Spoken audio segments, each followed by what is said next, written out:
Hi, everybody. Welcome to Coach Menachem on this beautiful Sunday night, June 15th, 2025. Thank you for joining us. Tonight is Shir 204. We have a really special program here tonight. I start off every week thanking all the people that posted on their statuses, let people know about it. As you say, this is a Sichas Chaverim, a place where we could talk through important issues and get clarity, get chizik from each other. And if anybody wants to join the WhatsApp chats, the community chats, you can WhatsApp me at 732-314-1710. I'll also post the community chat on the Zoom link soon. You can go to menachembernfeld.com and sign up for the weekly emails where Menachem posts all the speakers and the replays and everything that's going on in Coach Menachem land. For all the people that are watching this on YouTube, you can click on the subscribe button or click on the like button. So every week when we post the videos, you get the video, and Menachem and I can make millions of dollars from all the subscribers. Thank you to the advertising sponsors, the Lakewood Scoop here in Lakewood, Ellie and Arrow from 5 Town Central, Chayla Kaufman from JCN, the Jewish Content Network, for promoting us on all the Jewish digital platforms.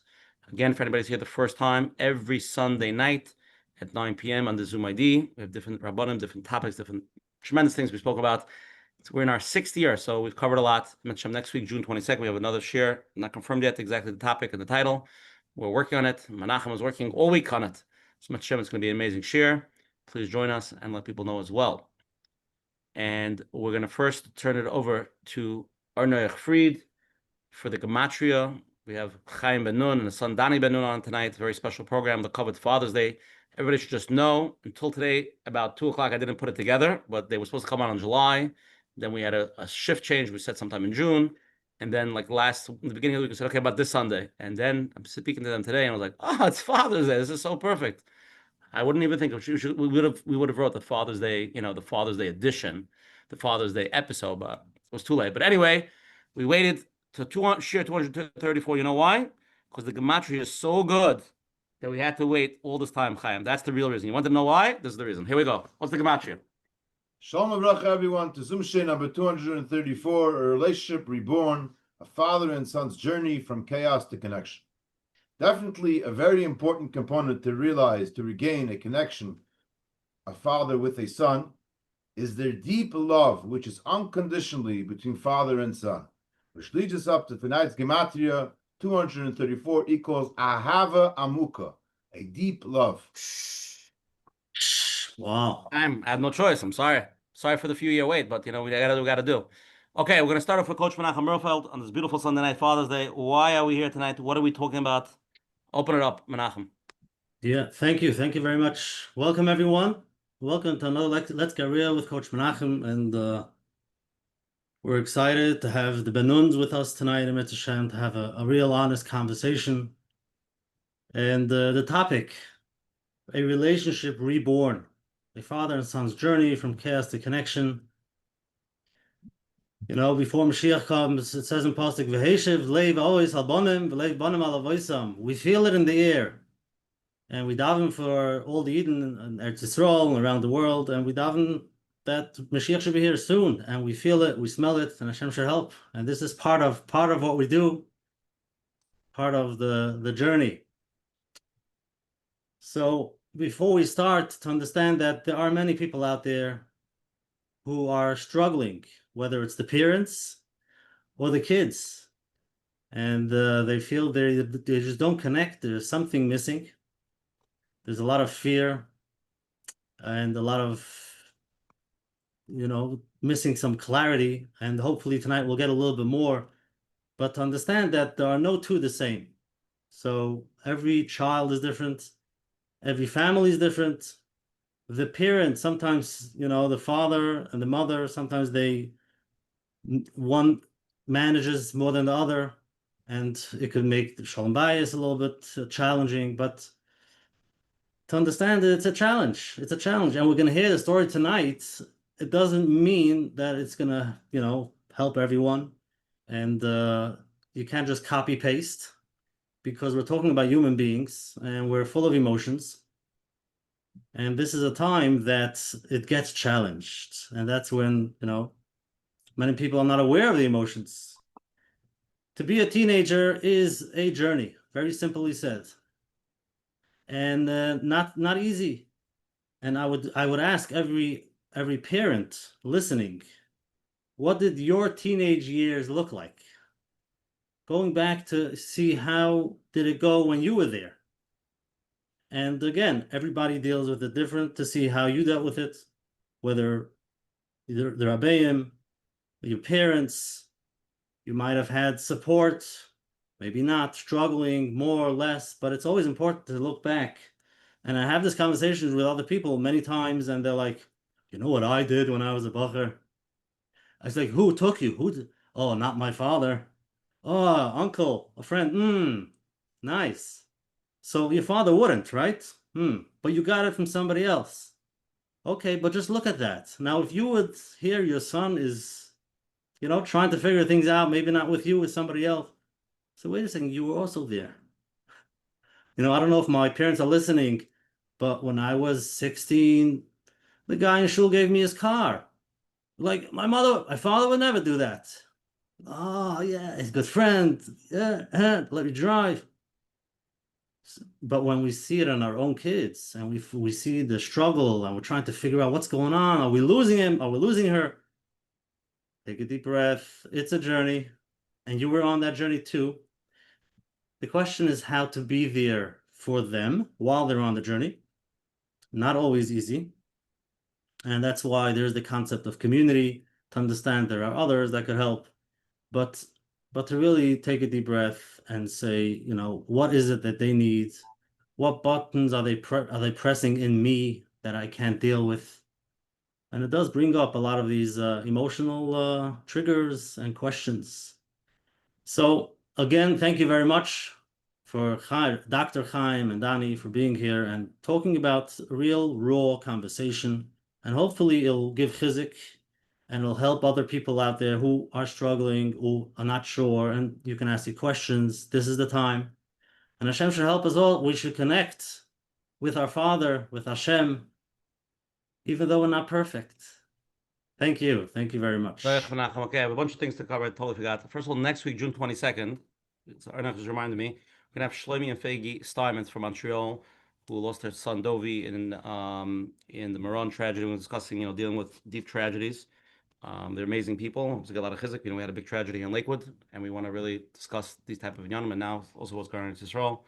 Mentioned tonight's shir should be a schus for the guns. All the Yidden in Klal Yisrael should be zeicha to defeat our enemies and be successful.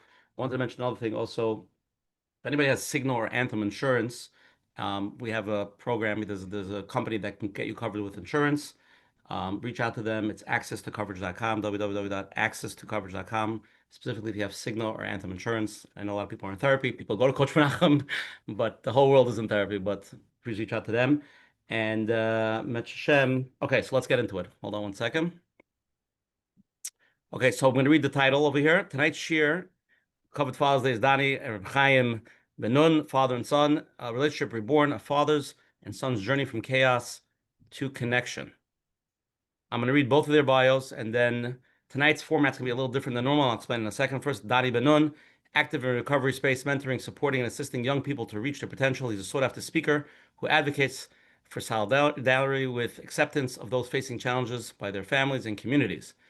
Chaim Bin-Nun, MFT, LCPC, is a licensed therapist in private practice. He developed comprehensive transformative engagement, a multi-tier therapeutic approach that he promotes the well-being of the body, mind, and psyche and soul, restoring family harmony and enhancing relationships through meaningful communication.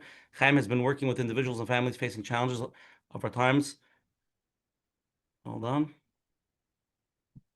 For over 30 years. Chaim, it's a long time. I hope I didn't give away your age over there. So those are the bios. Let me just tell everybody the format, what we're doing tonight, so everybody's on the same page. The format tonight is normally speakers speak for a very short time. There's a lot of questions. They have a long story, so they're going to speak, and we're going to take questions in between, and it's going to be, it's one long opening that's going to go through the whole program. We'll do 2 sets of polls. So it's a little bit of different format tonight because there's a lot of stories, a lot to take in over here, and there's 2 people. So keep that in mind. I gave everybody the bios. Doni, you'll start first. Chaim, back him up. The floors are yours, guys. Happy Father's Day. Hey everybody, I'm Doni. Being that the title is Chaos to Connection, I figured I'd start because that was probably where the chaos began. I'd say from the very beginning that I remember of like just a standard Jewish family, what I think was a standard Jewish family, obviously. I, from a very young age, remember just fitting into school, but fitting in a little bit differently, you know, whereas most people would just go to school, have a bunch of friends, recess, go back home, go back to school. It was kind of just a regular occurrence. For me, it was a little bit different. I was always nervous.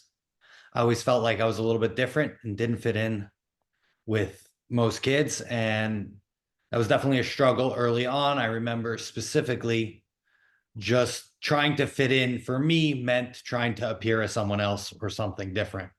So from a very young age, whether it be like, I think even pre-1A, when the Rebbe asked everybody to say who was the Kayan, and I raised my hand because there was only a few kids raising their hands. Then I said a Levi, and again, a few kids. So I raised my hand again. And then who's a Yisrael? Everybody was raising their hand, and I got to fit in. So I raised my hand once more. And with that, it's funny and it's cute looking back at it, but it really was me trying to fit in because I didn't feel like I fit in. Friends was always a struggle. And it was different. It was weird. It was hard for me because like sports, I was always fun. I was always fine. But then the hanging out with kids during sports wasn't fine. School, I was pretty good student. I mean, my parents might say a different story, but I think I got pretty good grades overall. But again, it was a struggle. It was hard, you know, day to day. I didn't want to go to school. And I'm sure a lot of kids don't want to go to school, but I like disliked it with a passion. But you know, you do what you do and you go to school. And I think it was still kind of basic and regular kid problems for the most part till about third or fourth grade. Once you got to third or fourth grade, the lying became a little bit more drastic. The problems became a little more drastic. I remember in third grade, I had to switch classes because I was getting into so many fights. I started getting kicked out of class a little bit, even though I wasn't like, I was afraid to act out. I was afraid to make trouble because I was like, okay, maybe I won't fit in, but sometimes it made me fit in a little bit better. So that became an outlet, as well as like now these lying moments became much more drastic. And all of a sudden now kids really, really don't like me. You know what I mean? And things just, as you get older, the things compound. I remember I got into really big trouble because there was a Mishnayos Baal Peh program in fourth grade. And again, trying to fit in, trying to connect. I was entering Mishnayos into the computer to help the class grow and how many Mishnayos we did for the whole class. And all of a sudden I'm doing all these Mishnayos that I could barely pronounce the Masechtas, and I knew it Baal Peh word for word. And it didn't work out so well when the Rebbe decided to test me on one of them because I couldn't tell you a single word in the Mishnah, but I did the whole parak. So again, now it's starting to, you know, blow up a little bit in proportion, where it's like a little small, stupid, cute thing from a first grader to now, hey, this kid lies about everything. And again, just compounding. I got suspended a little bit for fighting. Maybe normal, maybe not. I'm just me. So I don't know what everybody else's story is, but small things to start. But the feeling of being different and left out continue to grow much stronger.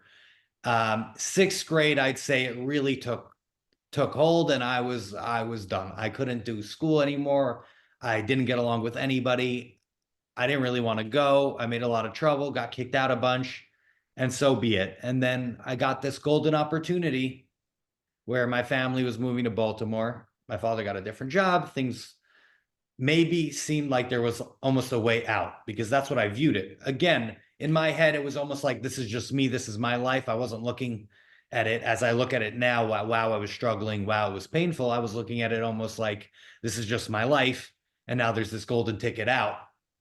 I'm going to move to Baltimore and we're going to have a new chance, a new opportunity where the kids don't know how much of a liar I am. The kids don't know how much they're supposed to not like me. And maybe I'll get some friends. And boom, we moved. And lo and behold, you could move me to a different location, but that doesn't change who I was and how I was acting and how I was presenting myself. So the lying continued, the trying to be like someone else continued, the feeling uncomfortable and alone stayed the same. It was just different zip code. You know what I mean? And that was a really harsh moment of reality. I remember probably a few months in, and I'm sitting there, you know, alone at home after another day of getting picked on, getting into fights, not not doing well in school. And it's like, what am I doing wrong? I don't understand. Why don't people like me? Why do I constantly self-sabotage? Again, probably wasn't using the word self-sabotage. I was in 7th grade, but what's going wrong? And just such a hard feeling. Even thinking back, it hurts a little bit. It's like, why was I different? Why couldn't I get along with everybody? Why wasn't I understood? And I don't even blame the system or the school or anything like that. I was difficult, and I know I was difficult. Could things have been handled differently? I have no idea. That's not the point. The point was that I consistently made a mess wherever I went. And that feeling grows with you, because at first you could say, okay, that school didn't work for me, but now I'm in my second school and that's also not working. What's the common denominator? It's not the schools anymore. So that's something that sets in the back of your mind where it's like, okay, maybe it's me. So then after one disastrous year in Baltimore, I tried a new school in a location that we're not going to say, because I made a real mess over there. And there we go. And this is like the moment, this is my chance. I really like buckled down. I'm like, I'm not going to lie. I'm not going to be stupid about things. I'm not going to make trouble. I'm going to go in and like, I knew some of the guys. It was going to be great. Yeah, well, it was a great failure. And again, maybe it wasn't so bad because I was maturing a little bit and I had a few more friends and things like that, but I was acting out in different ways. I was getting into a little bit more trouble. I was feeling a little bit more discontent, so I lashed out. And, like the highlight of my year was this Rebbe said how nobody had ever beaten him in chess. And I was a pretty good chess player, so I beat him in chess. And I made like a whole thing about it. How, I beat the Rebbe in chess. I'm telling everybody, and nobody likes to hear that. I'm sitting there running around yelling in the hallways how I beat this Rebbe in chess. It was just stupid. But again, I was a little kid. I was trying to feel validated. I was trying to feel good about something. And again, it started turning messy, but I ended up staying in that city for high school, 9th grade, and things started getting a little bit worse. But now I kind of found a mold, like I was kind of hanging out with the cool kids, but I was also kind of trying to learn, and things were getting like very confusing for me, because on one hand, my older brother, amazing boy, great at learning.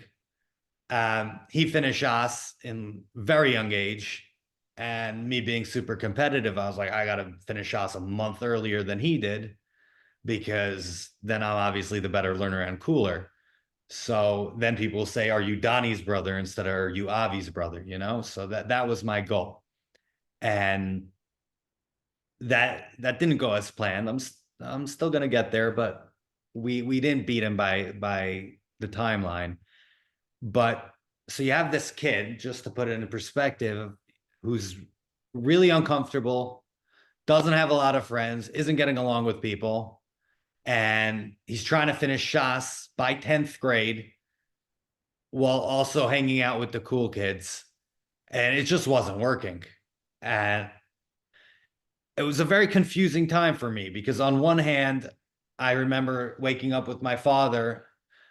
I still really, really love those times looking back at it. I was waking up at 4:35 in the morning, calling him on the phone, learning for a few hours, just not even learning because I wanted to learn to be a good kid. I was learning so that I could be better, fit in better, be known as something better than I was.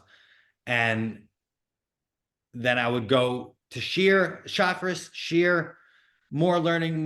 And it's like turning into like 15 hours a day, super unhealthy, super crazy. But like, to me, this is like, okay, now I finally found something. And as I've seen throughout the rest of my life, very extreme. And this was my plan. And finally, I had like some sort of meaning. It was craziness, but it was a meaning.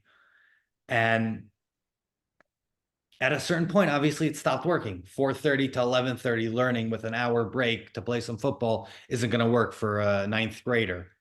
And I snapped at a certain point, and I started, hanging out with the cool kids, meaning smoking some cigarettes and like I got an iPod, I'm watching movies, and it kept spiraling. And on the outside, I'm presenting as this kid who's trying to finish Shas, who's learning with the Rosh Yeshiva, whose guys are coming to me and asking me questions about learning. And on the flip side, I have an iPod. I'm staying up till 2 in the morning watching movies. And again, that's not going to work. And it spiraled even more. All of a sudden, I'm the guy who on Shabbos, I'm listening to the sports game and then leaving after a couple hours and going to shir. So I'm like 3 minyanim a day, waking up before everybody else learning, then watching the movie on Shabbos in the bathroom in yeshiva. Just wild stuff. But again, I don't fit in. I don't feel appreciated. I don't feel understood. And it just all made sense to me at that time. It was just like, this is me on the outside, and this is me how I'm really feeling: broken, confused, and misunderstood. And so I guess that's where the chaos happened. Obviously, that all came to an end pretty quickly because things weren't adding up, right? I'm learning all these times, but I'm also really angry, upset. I'm trying to do Seder, but I'm also really like completely not from to a certain extent.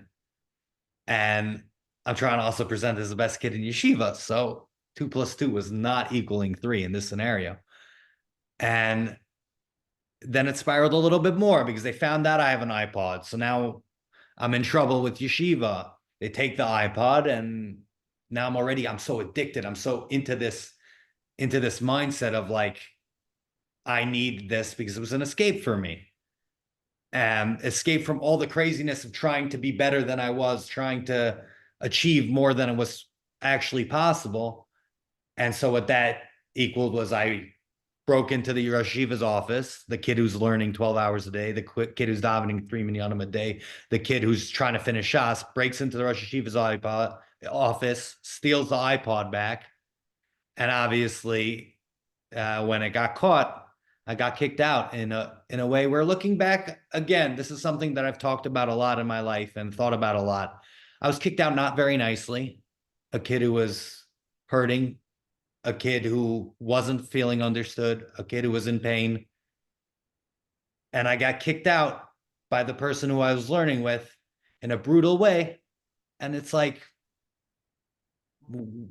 why do I want this? Why is the thing that I'm hiding in the background, that doesn't judge me, that doesn't make me feel bad, that helps me escape from my problems, why is that what I'm hiding? And the presenting is the person who's kicking me out. The presenting is the thing that's causing me pain. The presenting is what's causing all this chaos. So I switched. I said, okay, I'm gonna, on the front, go to the iPod. On the front, I'm gonna not keep Shabbos. On the front, I'm gonna just do what I want. The chaos is working better for me. And that's really how a big part of the chaos came to be, where it's just like, it felt better. It was easier. It was the reality. And I was just like, okay, I'm done hiding. So that's a little bit of my story and how it really all got started.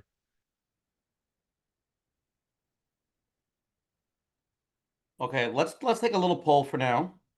We'll do the first set of polls, and then Chaim, you'll take it from the parent point of view, if that's okay. Okay. Little speechless, but I'll manage. I'll be half as brave as Doni. You got it. Okay, everybody here tonight, if anybody can relate to this or just what your opinion is, what's been the hardest part for you when your child isn't thriving in yeshiva? 4 possible answers: not knowing what to do or what to say, feeling judged by others, fear of long-term consequences, or D, grieving the dream that I had them. Grieving the dream I had for them. Get a certain picture for them, and you see it's like not going down that road. The second poll is, when your child takes a different path than you imagined, what's the biggest challenge for yourself? Is it A, letting go of control, B, understanding their choices, C, staying connected without agreeing, or D, dealing with my own disappointment?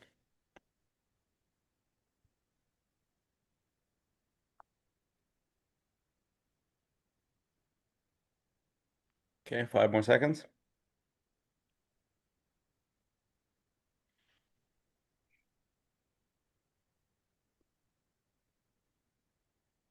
5, 4, 3, 2, 1. Okay. We're going to share the results. What's the hardest part for you when your child isn't thriving in yeshiva? The number one answer, number two answer is not knowing what to do or say, 30% of people. Only 7% of people feeling judged by others. The number one answer is 40% of people fear of long-term consequences. And 24% of people grieving the dream I had for them. Second question. When your child takes a different path than you imagined, what's the biggest challenge?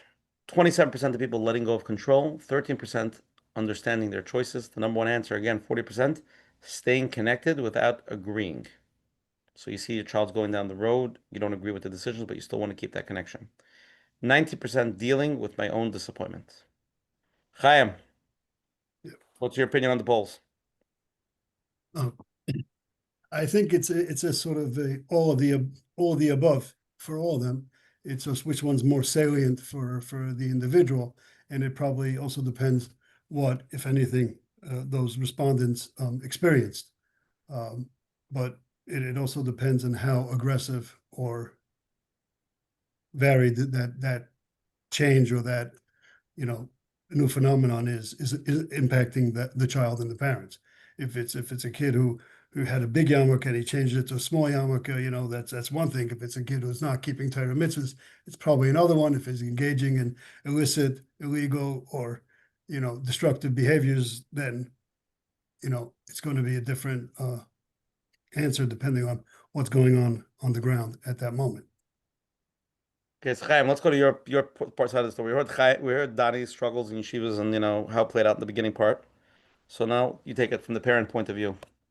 Right. So I'll start with an interesting story that made an impact on me and helped us a lot as this journey progressed. So there was this fellow who went to yeshiva in Eretz Yisrael after learning many years in the States, and he told the yeshiva a nice Dvar Torah, and it took quite a long time. And the yeshiva was subtly trying to explain to him, like, I got you, I hear you're knowledgeable, and let's move on. And the fellow said the Dvar Torah, and the yeshiva told him 9/10 of our job in learning is learning what not to say.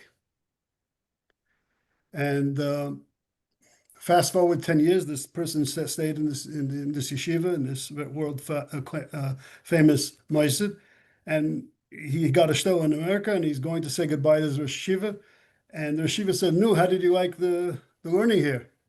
Did you steig?" He said, "Yeah, I steig 90%. So, point being, he learned what not to say, but he didn't learn what to say. He was sort of paying him back for what he said. But in parenting and in relationships between husband and wife, parent and child, siblings, any relationship, I think 9/10 of the avodah is not necessarily coming up with the brilliant answer, but it's not saying not learning what not to say, and when to forego saying things that are sort of obvious. So, with all my children, but specifically with Doni, as he described, there were a lot more encounters with, say, Hanhola or other parents or whatever it was that was the flavor of the day. But I didn't feel compelled to say things, to vihuda v'leidu kra, to reinforce what Don Holo was saying. If he was accused of fighting and he would deny it, I had his back. I was in his corner, and I hope he knew that. Specifically, this story where that his career ended, in yeshiva career ended. So he called me. It was June 19th, so it's 4 days. It would be 2013. So in 4 days, it's going to be 12 years. And he said, I messed up. I'm going to be better. I'm going to be better. And my message to him was, you're good. You're not necessarily golden, but you're good. I got you. We're going to get through this. We're going to figure this out. We're going to take care of this. And again, he had his Rebbeim, his Rosh Yeshiva, whoever it was, were piling on, and they told him everything he needed and didn't need to hear. There would be nothing to gain from me adding on to that. My goal, my job at that moment as a parent would be to show my son that yes, you may have messed something up in the school, but you're not a mess up. You're not a failure. Something went wrong, and yes, it may or may not be able to be fixed, but you are good. You have potential, and you have a lot of koiches. And again, just think about this. Look at Doni now. You know, he's a super popular, super social, super friendly, and an extrovert. If and anybody who encounters him, even in any way, shape, or form, in the way he helps people, or in his business where he does suits. I've been to weddings, or I've been to varts, and the mechatanim come running over to me and says, "Yo, son Doni, he fit my son who has trouble. He's a child, we'll say, with autism, who can't have anybody touch him or won't try on a suit. Somehow you go to Doni and he's wearing a suit and he wants another one. So he knows how to connect to people. He knows how to relate to people, and he finds the good and the listening part of the person, and he connects to them. And that definitely comes from not having people connect him, or having people connect him the wrong way. So he sort of used his struggle, his challenges, to become a not just a better person, but just a phenomenal person. But I had no way of knowing that at that time, but I did believe in my son, and I did see so many qualities that we were there to support him. And the job of the yeshiva was the secondary thing. We weren't undermining them. We weren't, like belittling Hanola or authority figures, but we were definitely not going to belittle him. And schools come and go, but your child is always going to be your child, and that's where our perspective came.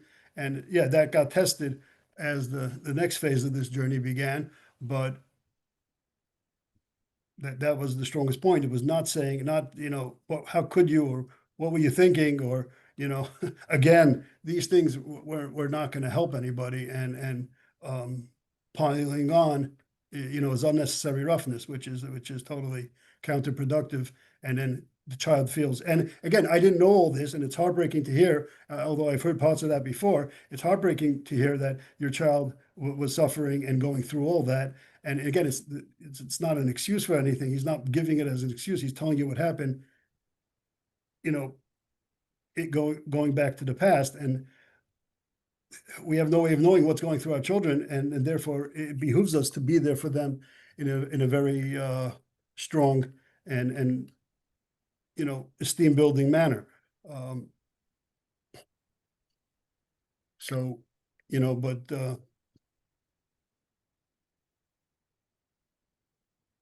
yeah, that's where it starts, with understanding that you're here, you're the only parent your child has, and there's going to be many, you're going to find a place, but it's going to be with your son, not if you're on the other side. If he's left without anybody, then imagine what that does after what you've heard.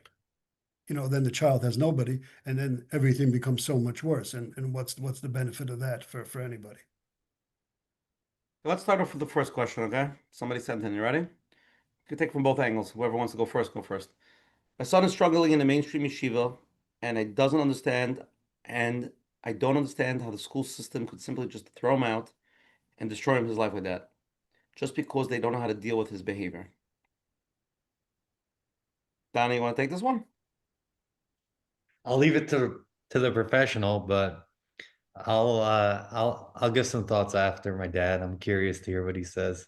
Okay, so this is a tough one, because we're not sure what exactly the behavior was. But the first and foremost thing, when I consult with a school or a Moised or a Rebbe, independently of the school or Menal, is that, and most of them know it, that the Chazon Ish says that to throw a kid out of yeshiva, you need a bezdin.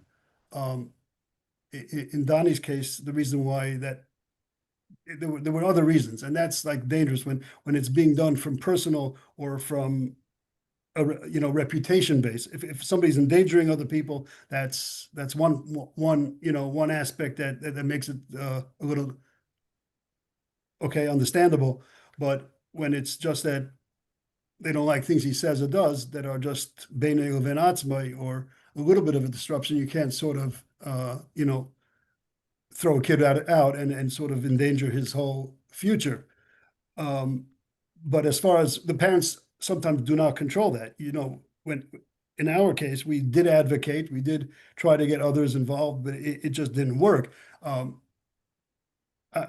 the Kol Gadol in all matters of relationships or interactions is that we have to fall back to what we do control. We don't control the yeshiva. We can make attempts. We can show the child we're supportive of them. But the first thing is to have a deep discussion with the child in a not judgmental or not demeaning way, and finding out what is it that they actually want. Do they want to continue this ma'aseh, and do they want you to fight for them because they're definitely worth it, or maybe that's a bracha v'torah. But you can use this, and again, it's a painful, but it's an opportunity as what we could do. I mean, when this happened with Doni, we had spent many hours strategizing and jumping through certain hoops to try to get him back. He did want to go back, and again, he's so gracious about it that it really I'm in awe, because this happened with a week left to school. So we just wanted to get him back for 1 week so he could end the year respectfully,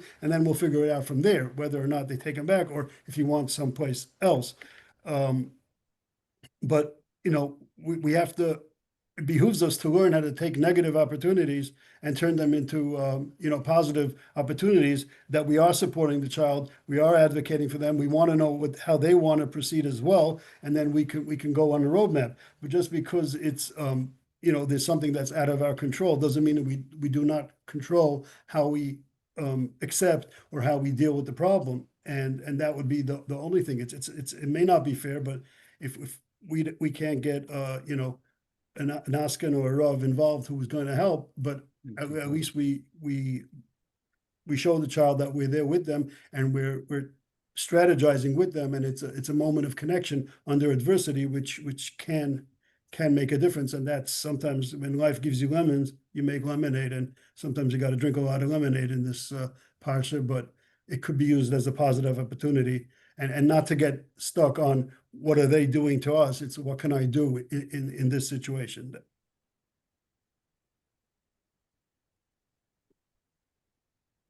I'm glad I went to my dad first, that's for sure. Couldn't have said that better, but I have a lot to say on this, actually, because obviously it happened to me. I got kicked out, and like my father said, it was 2 weeks before the end of the school year, in a situation that was particularly rough, because I'm coming from a situation where I'm in the base medrash before everybody else every day, and all of a sudden now I'm kicked out. Not the best look, very embarrassing, very brutal. And looking back, so I'm sure this is not what the parent wants to hear, but the reality of the situation was, for me, is that now, years and years later, and through a lot of things that I believe would have happened regardless, maybe not as quick and not exactly on the same trajectory, but what happened. Looking back, I now today can say that I choose Yiddishkeit, and I choose Judaism, and I choose it despite everything. But that yeshiva wasn't for me. The way I got thrown out, that's not who I want to have learned my way of life from. That school system was clearly not for me, because look what I was doing when I was there. So on like, everybody always talks about the light at the end of the tunnel, but maybe the tunnel is where I needed to be at that time, and the light is just what looks brighter. Like, I don't know if that made any sense to anybody, but my only point is that it's hard looking at something when it's happening and saying, wow, this might be the best thing. But at the end of the day, if I got kicked out of a school in that kind of way, after putting in everything, and I'm just not succeeding because of all the things that are going through my head and my brain and everything that's going wrong for me, and you guys aren't seeing that, aren't understanding me, aren't there to help me and lift me up, then am I in the right place? And is it the worst thing in the world that I got kicked out? So short term, it looks terrible and awful. Long term, looking back, is like, I don't want that to be my Rebbe. My Rebbe was from a yeshiva I would never have dreamed of going to, but I called him last night to talk about some real stuff, and he's my Rebbe, and I love him to death, and he walks me through life now, and I couldn't have asked for anything better. I never would have talked to him. I would have thought he was the craziest guy. I mean, he is the craziest guy, but I love him for it.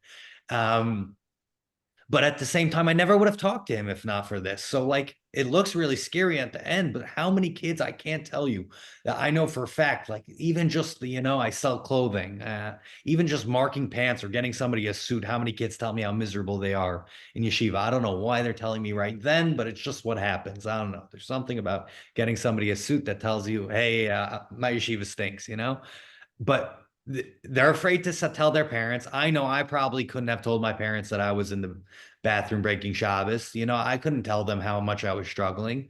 Maybe them getting kicked out is a sign like now you guys could connect through it. It's certainly one of the biggest moments of my life is calling my father, telling him I got kicked out. And instead of getting yelled at, he told me, I'm here for you. Come home. I love you. Maybe this could be a building point where like, why are you getting kicked out? And not even asking in an accusatory way, but just saying, like, hey, let's connect. Tell me what's really going on. Can we find you a better place? This probably isn't the right place if they don't understand you. That's just my food for thought on the situation. I think it's a very important concept just to see what's going on, because the parent is trying to do whatever they can do, and the child is struggling, and no matter what you're gonna do, the child's in a different page, doesn't feel it. Different book. They're the other side of the they're just on other sides. And over here also, your father's trying to do whatever they can. And talking about schools, it's a serious question, because no matter what, no matter what you're going to do, kicking out a child is always going to tell them something about themselves that's going to hurt, no matter what. Now, again, the school, they have to figure out how they're going to do it. But just to see how you try your best on both sides, but at the end of the day, people are hurting. It's hard. But I was going to ask Dr. Chaim, tell me, did you always have that feeling of, I can do this, I know how? Because I know many people, they would love to be where you, the way you put it down, to be able to be there for the child. Some people really struggle to understand their kid, to advocate for their child, they just have a very hard time, emotionally, they just can't. They don't understand. They don't even know how to deal with it. Well, I mean, there was things that prepared us. It wasn't like out of the blue that we had practice on the smaller things. And again, that was my philosophy, is that 9/10 of the solution is not saying the wrong thing. So again, and then it grew with time as well. It's sort of like the saying goes, everybody has a plan until you get punched in the face. So, we got a few jabs in the face, so we were ready. So this time when I got punched in the face, it wasn't, I was prepared a little bit. Right, so the question is really for those people who they've said everything wrong already. Mm-hmm. And their connection is like there's like a big thick wall between them and their child. Mm-hmm. Question is, now they're listening, what can they do? They realize, Sure. questions. Yeah. Okay, so there's a few ways. First is that nothing changes unless we change, and changing in perspective. I'm a big believer in system theory, that if you change one part of the system, the whole system changes. So when we change our outlook, when we change our perspective, when we change ourselves truly, genuinely, or we're changing because it's a big avodah and we're always evolving, the children pick up on it. You look at the child differently, you breathe differently, your eye contact is different, and your posture is different, and you come across caring, loving, and they pick up on it, and then we could start the road to recovery. Another thing that's very important to understand is when your kid is getting A's and olives on all his tests and report cards, and he's learning and setting, doing everything you ever dreamt of and expecting. Yes, you love that child, but what is the nisayon in that? It's like, yeah, of course, why not? If somebody gives you $1 million every day and you love them, like, that's not really exercising the love muscle. But when there are challenges and there may be difficulties and it's not how you expected, and you come through and you love, then that's actually a true love. and a deeper love. And that's understanding, like you can only love Kol Zman that the kid's in yeshiva or steiging or doing what you want, and or quote unquote successful, however you define or imagine success. That's really self-love and really not a developed love. But when a child is challenging you or facing challenges, and you realize that that's where real love comes through. That's where it's proven.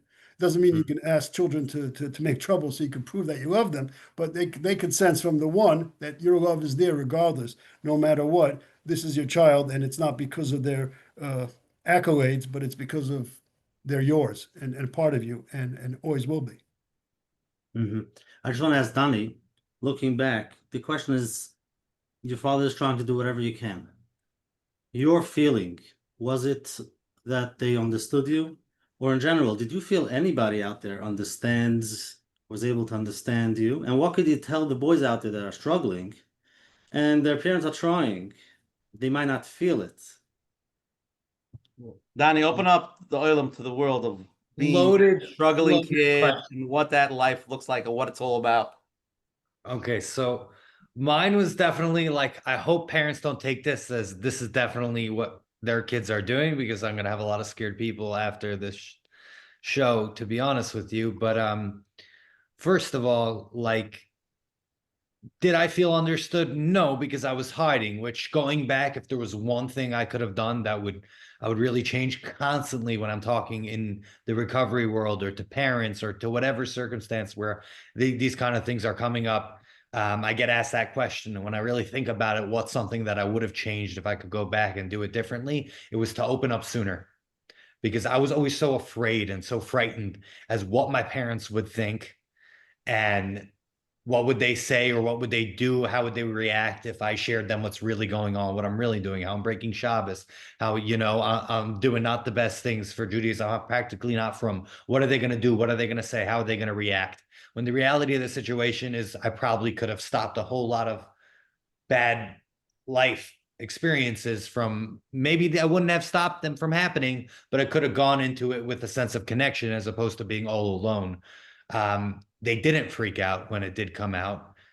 I did the freaking out because I was so afraid of what would go down. And then they went to trying to make the most of the situation. But my chaos basically went from, this whole experience of getting kicked out, 2 weeks left to yeshiva. Then I already had, being that I'm the top learner in this great yeshiva, obviously I had a learning program set up for summer camp. Wasn't a sports camp, which would have been awesome for me at that time, but I was set up for, it doesn't matter which camp, but the learning program of a camp where we learn 6 hours a day, play sports 2 hours a day.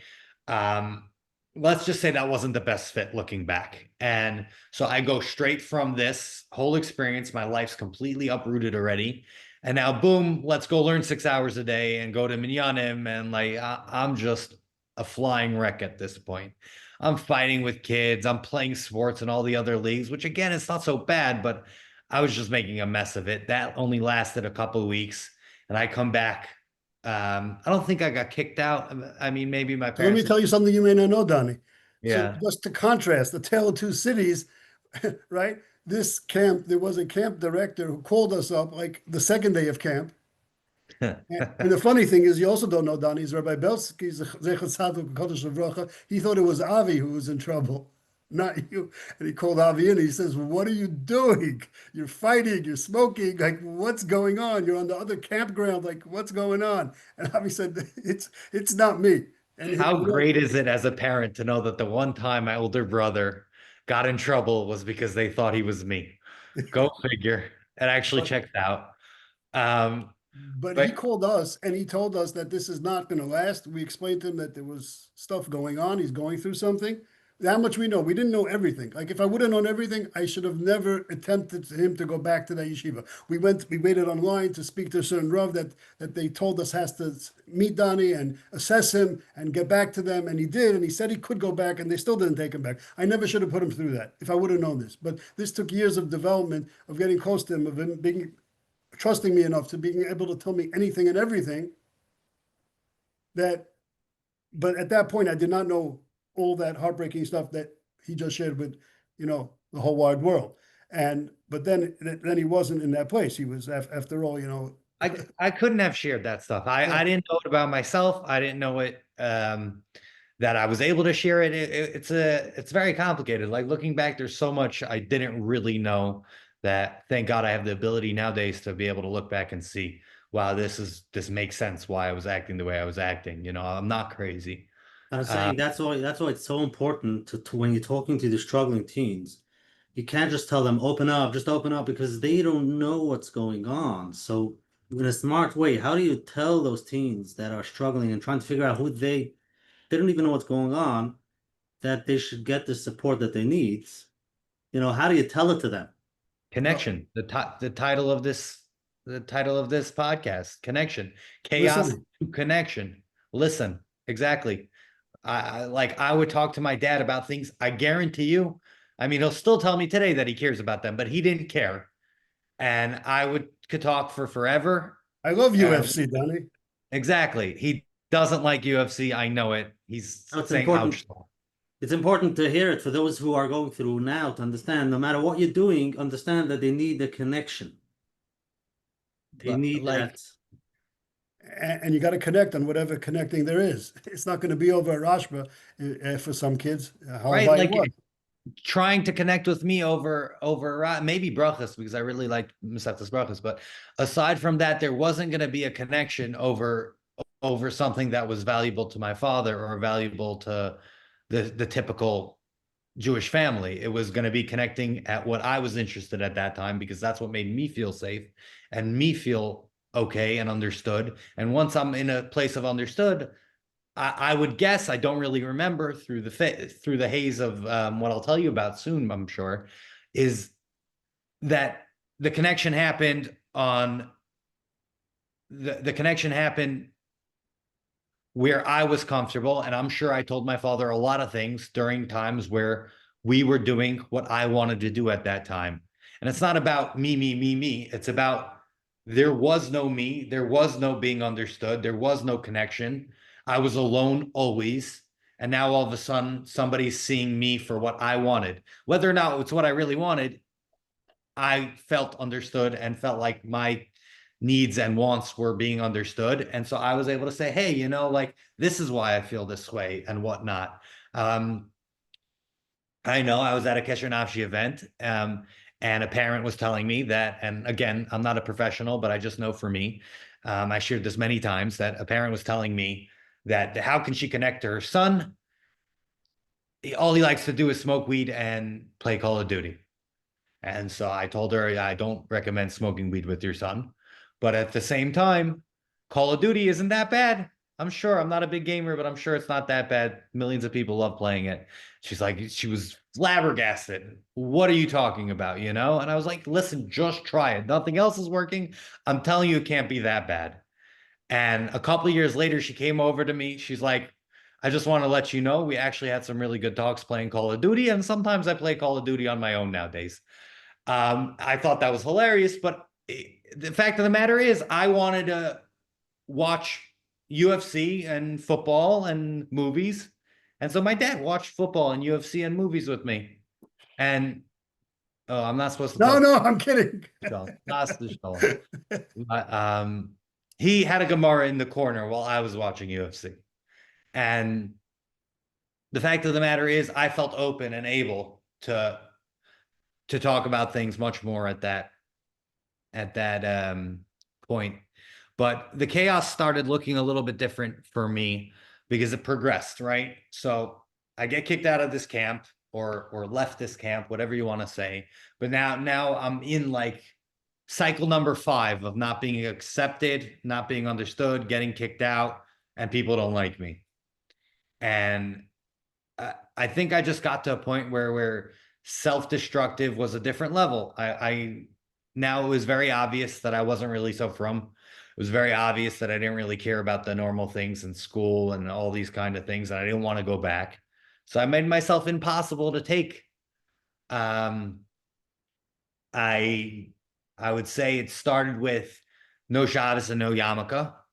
And for me, what that presented was not I'm going to quietly not wear a yarmulke and not keep Shabbos. Everybody shoved in my face how I wasn't good enough to be in their yeshiva. Everybody shoved in my face how I was getting kicked out, how I'm not liked. Everybody told me that they didn't like me. So don't like me. I'll show you, which again, is very immature, but also just I'm in pain. It's not, I wasn't in my bedroom drawing up a plan of how I could destroy my parents' day or how I could make a mess of their lives or affect anything else. It was, I'm hurting, I'm going to act out. And so I was going to show everybody. And so I walked around the streets not wearing a yarmulke. I showed everybody I was smoking cigarettes on Shabbos. You know, I'm me, I'm doing me unapologetically. And that proceeds to hanging out with the wrong kids, finding the wrong groups of people to hang out with, and it slowly spiraled pretty out of control. So now we're in a point where I'm supposed to be going to yeshiva, and my new phase is I want to hang out with girls, smoke weed, and do whatever I want to do. That was my new reality.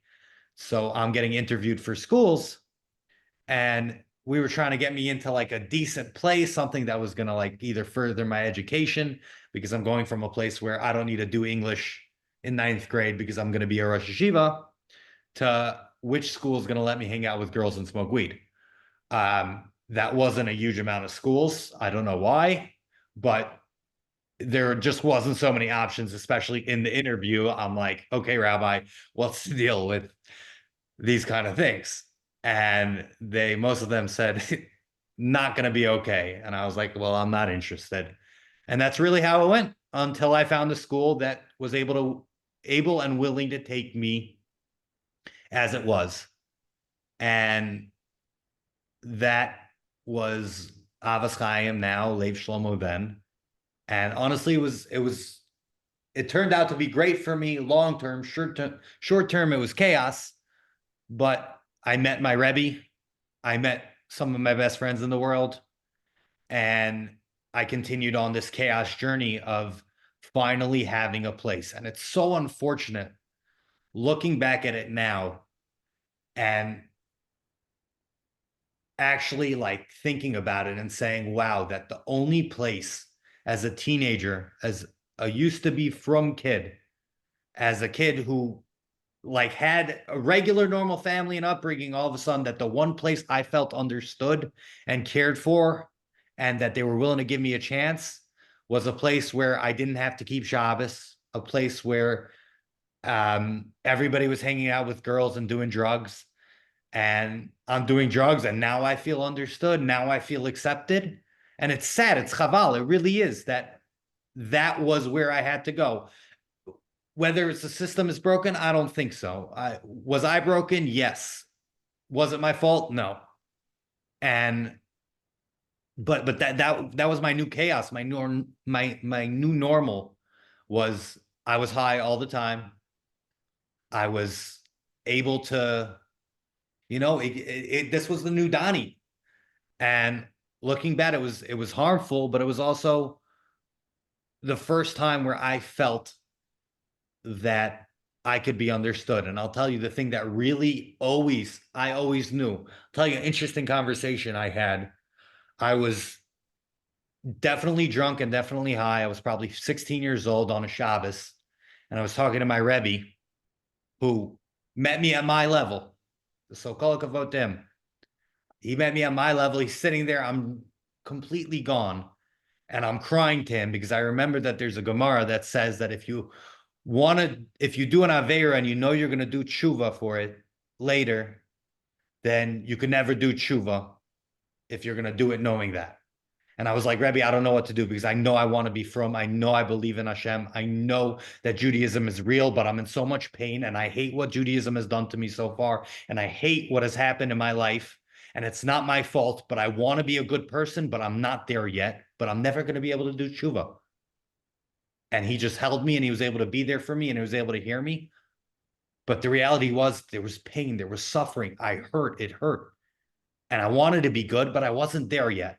And so they were able to meet me at there. And there was chaos. It was wild. And the things that kept me was my Rebbe and that group of guys where we were all in chaos together, but we had something. We had a connection.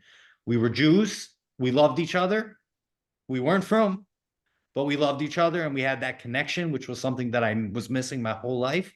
And my family, my father, my mother, that they accepted me from where I was at and were able to say, like, I can't even imagine the pain. Looking back, looking at some of the kids who are suffering now and seeing how painful it must be for them and their family, I can't even imagine the power and strength it took for them to look at me and be there with me through that.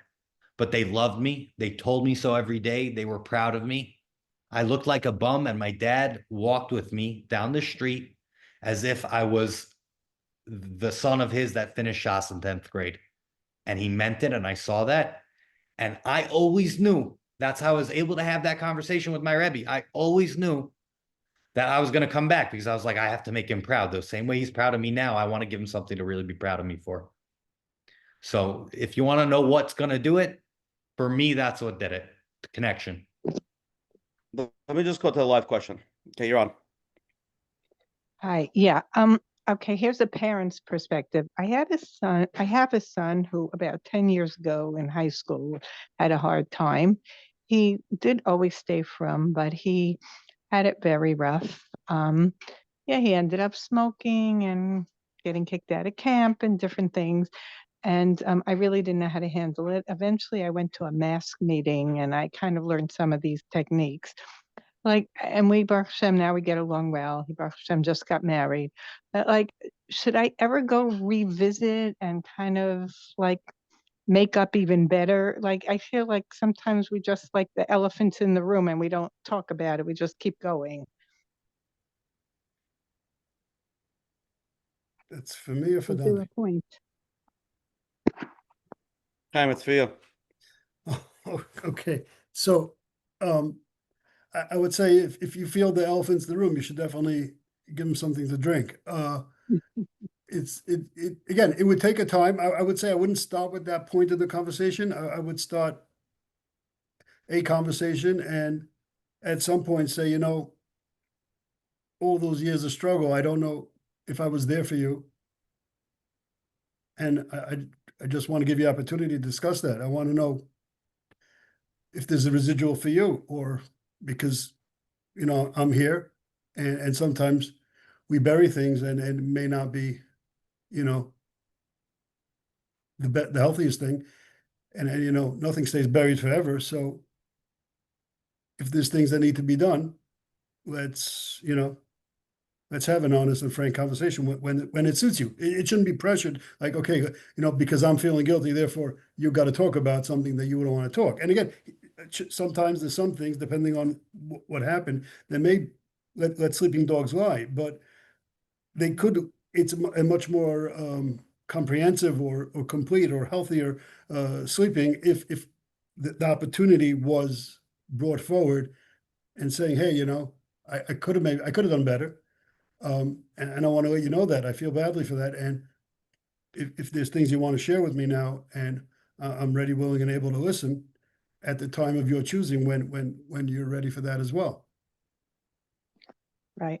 Yeah, that's my question. Let sleeping dogs lie or not. But I also feel like at the time I tried to like fix him instead of fix me, like my mindset towards like. I mean, we have to accept ourselves as well. We're only human. Kids don't come with an instruction, and even if they did, those instructions are going to change every day as you hear the stories and the situations evolve. So what I'm saying is that not to necessarily leave the sleeping dogs lie, but to you know, start a conversation about maybe having that conversation. And if the child is you know, it shouldn't feel you know, to discuss something if he or she does not want to discuss it, but to say, you know, I've done reflection and I realized things could have been better and I could have been working on myself and I am working on myself. And part of that is now giving you the opportunity if you'd like to revisit. But if a child doesn't want to revisit, you know, and you know, in my professional life, you know, there are many, I deal with children and they could be anywhere from 15 to 60. And some of them want to go back and let their parents know.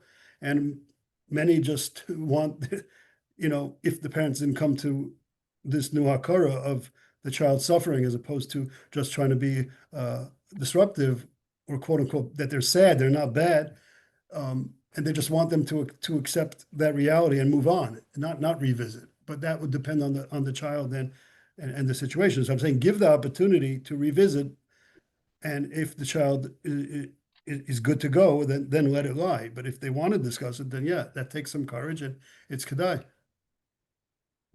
Okay. Okay. Thank you so much.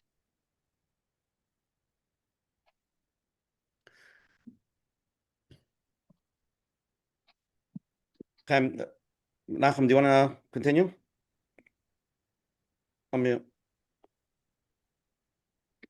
Where are we? Middle of the questions.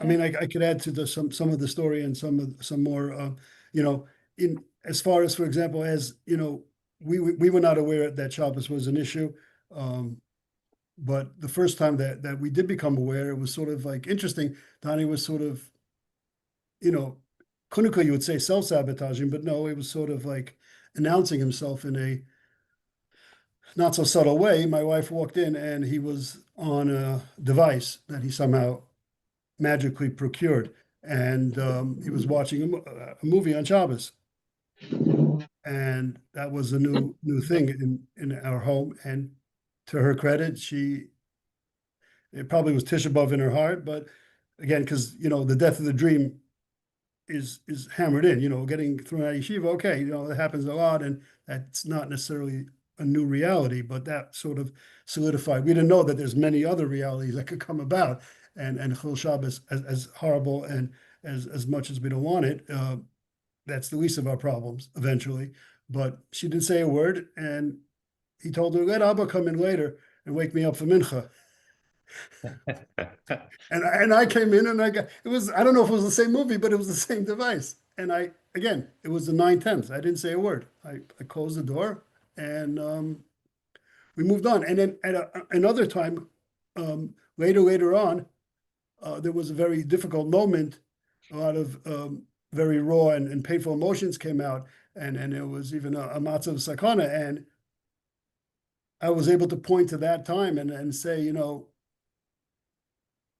I don't have to prove to you that I love you unconditionally and that I'm here for you, because when we encountered that, whether it was Shabbos, Yom Kippur, whatever it was, I didn't do anything. I was just there. I was either quiet or joining you, being there with you, and that did not impact our relationship. So whatever it is that you have to tell me now, or we have to go through now, that's not going to change anything. So we leverage that. And again, so what I've said, Shabbos, I would have lost an opportunity to show, that I understand something. I have a mashu of understanding that this is not just you need a smack or you need some good mussar, and then you're going to have an epiphany. Everything's going to change. I understand there's something serious here, and I'm willing to be with you on that, that difficult path. And I'm here for the long haul, and you can trust me. And then certain that we were able to make it through those unexpected painful moments. Another thing, this goes back to the first question about a child being thrown out of yeshiva. So I did reach out to that person when the dust settled, and he was feeling badly because I think he was going through something as well with his child at that point. He realized that, and he realized that maybe he should have had some compassion, like he was hoping people would have for his child. And he said, "What can I do?" And I said, "You can apologize." And to his credit, there was not a lot of credit for the way everything went until then. To his credit, he said, "Okay, I'm going to do that. Should I write a letter?" I said, "Yes, you should write a letter." He said, "Oh, should I call?" I said, "You should call. You should do both, because a call, he's going to hang up on you, and you're going to have to make that phone call anyway." And he was Muslim. He did that. He made the phone call, and Doni did hang up on him. But then a few weeks later, the letter came with the iPod. Really? He returned the iPod.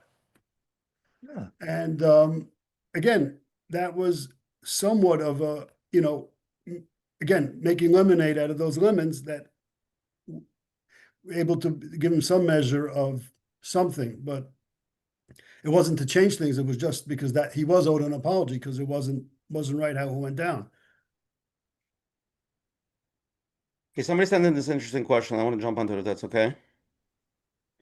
My son barely speaks to me anymore. I used to know everything in his life. Now I'm completely shut out. How do I rebuild the trust without pushing him any further away? Well, the first thing is to come to an understanding that children don't stay 9 and 10 and 11 forever. They go through adolescence, puberty, and that's an emotional as well as physical change, and their interests change and their relationships change. And you know, in the Jewish perspective, you know, like Rav Shamshon Raphael Hirsch says, a na'ar, which is an adolescent teenager or some mix of that, it comes from the source of ni'ur, to shake. They're shaking the old identity, the old box, the old confines, and they're trying to find something. You know, we hope it's like you know, ne'or come kache, that they're shaking away things, and you know, instead of you know, going to the 7 o'clock minyan, they're going to go to the 6 o'clock minyan, and that's the change. But you know, oftentimes that's not the shaking. They have to find their own identity. That's a pretty common and basic theme.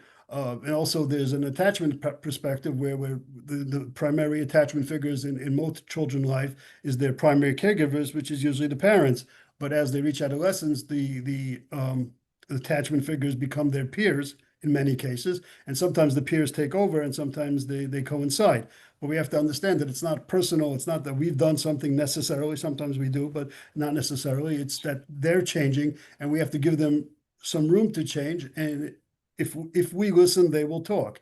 If we're asking about how they daven, when they daven, if we're asking the same questions, we're going to get the same answers. And when they're younger, there might be the answers that we want to hear. As they're older, they may have some sense not to answer because they don't want to answer because they're not happy. They know you're not going to be happy with what they have to say. But if you don't like the conversation or there's no conversation, we could change the topics. We can you know, start engaging them in a more respectful curiosity way, where we're curious about who they are, what they are, like, you know, like Hashem does with Adam Arishan. Ayeka, where are you? He knew where he was, but Rashi says, "Achnise b'dvarim." So we have to really start asking our children at some point, Ayeka, where are you? Even if they're learning and they're brisk and they're kailo, Ayeka, where are you? What's going on? Who We're are holding you? in this world.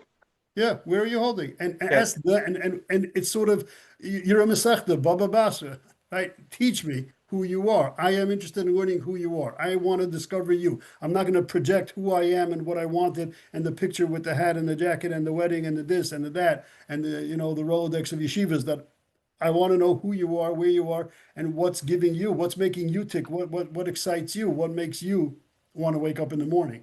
And if we do that right, who doesn't want to talk about themselves? Who doesn't want to darshan about who they are, what they are, and have the podium? And parents are, you know, if things are done right, the best audience, you know, because deep down and by nature, our children adore us, and a little less than we adore them, but they do adore us, and they do want us to know about them. But if knowing about them is a disappointment, if knowing about them is going to breed negativity, then the healthier and probably the safer thing is to shut down, is to freeze. So I would change the topic and understand that it's not, you know, it's not that child necessarily. He's not, if you're looking at him at 9-year-old, at 15, he's not going to talk to you because the 9-year-old is not there anymore. Let's go to a live question, Chaim. Okay, hi, you're on. Hi. Hi. My 9th grade son was home all winter. He got into yeshiva after Pesach. After a few weeks, he slid right back into his old schedule of being up all night and sleeping all day. And he's not going to yeshiva. He's addicted to the internet and he refuses therapy. How can we help him? How old is he again? 14. 15. They used to have to drag me kicking and screaming to therapy. Unfortunately, the fact of the matter is you can bring a horse to the water, you can't make the horse drink. That's a big fat waste of $250 if I just want to play chess with my therapist, which is what I did. Sorry, Dad. You're a good chess player, so it was worth it. Yeah, but the therapy piece, just I would say to that is like at the end of the day, I had to want to go to therapy. Unfortunately, it's very sad, but you can't make me talk about things that really matter. And even when I was going to therapy, I was just going to therapy to get him off my back. So I would talk about whatever it was, but the reality of the situation was till I was ready to talk, until I was hurting enough, there wasn't a reality that I needed therapy. And this guy who doesn't know me at all, why would I share my deepest, darkest secrets with them? Didn't make sense. So it's really hard. And I've been in that stage where, you know, up all night, addicted to internet and sleeping all day. It's a hard nut to crack, but if I had to guess, and I'm not a professional, I'd like to always say that, but the problem isn't that he's addicted to the internet and he's sleeping all day. There's a problem, and that is why he's addicted to the internet and he's sleeping all day. It's those are probably the solution to what's really bothering him or hurting him. Finding that is probably where you would start. I don't know how you will. That's what you can ask the professionals. But if I had to guess, like, I wasn't smoking weed, doing drugs, and stealing cars because that was my problem. I didn't have a stealing problem. I had a problem that caused me to steal and to do whatever else I was doing. Do we need to find out the problem, or do we need to just be there for them until they Right. find themselves? If I would ask you, what do you think is bothering him? I mean, just imagine from the experience what's going on. What do you think is, he's going through? We know what the problem is. We're taking care of the problem. Beautiful. So that's step number one. So that's Yeah, good. he's just he's what the outcome of the problem, we know, and now we want to help him. And not as a professional, what I would say is don't pull him away from where he is. He's doing it to feel comfortable, and that's where he feels good with himself.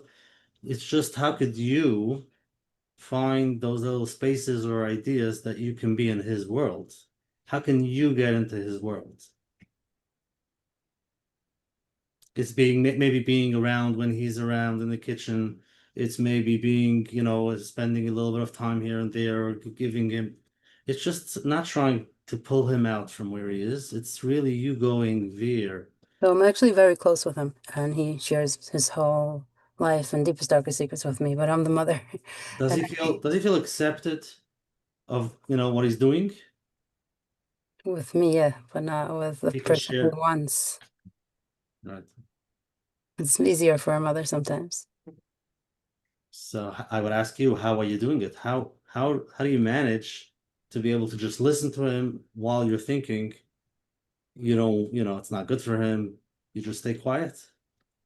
No, I'm totally with him because I have the same feelings he has. I'm in the same pain as he is. So it's not hard for me.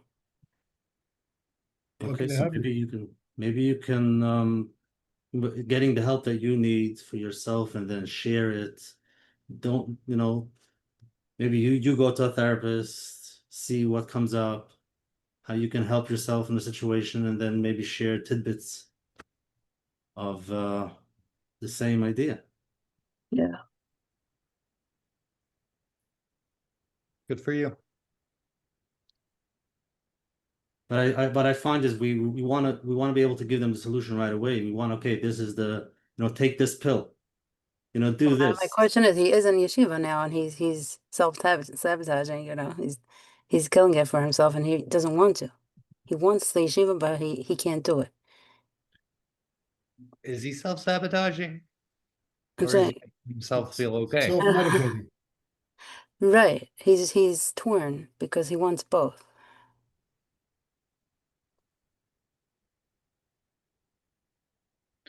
I find so many people talk to me about like how they could speed up the process or what the process looks like and how we're supposed to do those kind of things. But the reality of the situation, the process is the process. If you're just trying to speed it up, then you're not letting the process be the process. And the fact of the matter is that he's doing those things because they make him feel okay or safe or whatever else, which is something that he's not feeling right now. So the reality of the situation is that maybe what looks like self-sabotaging, which it is, and it very may well be, but what looks like self-sabotaging to you is really making them feel okay.